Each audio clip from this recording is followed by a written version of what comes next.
deyilən, istər 1-ci Qarabağ müharibəsində, istər 2-ci Qarabağ müharibəsində böyük həvəslə vuruşublar, qəhrəmanlıq göstərdilər, şəhidlər var. Onlardan biri də Yuri Kovalyovdur. Allah bütün şəhidlərimizə rəhmət eləsin, eləcə də Yuri Kovalyova. Biz bu şəhidlərimizə minnətdarıq. Bugünkü gündə müstəqilliyimiz üçün, torpaqlarımızın və sərhədlərimizin ərazi bütünlüyümüzün tam təmin olunmasında biz onlara minnətdarıq və ömür boyunca biz onların ruhu qarşısında borcluyuq. Və bizim də borcumuz onları yad eləməkdir. Yuri Kovalyov'da anın günündə siz də bilirəm şeirlər hazırlamışsınız. İndi sizin şeirlərinizə də qulaq asaq, başlayaq. Sən mərd oğulların davamçısısan Yuri. Sən igid mehdilərin ardıcılısan Yuri.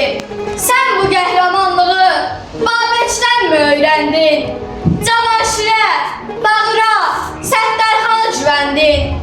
Şir ürəkli Tomrisin, şir ürəkli oğlusan.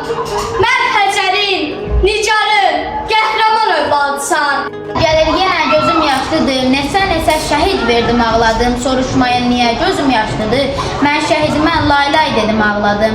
Qurban olum sizdə olan qeyrətə, öz canını qurban verən millətə. Sizə qıyan düşmən gəlsin lənətə, göz yaşımı sildim ağladım.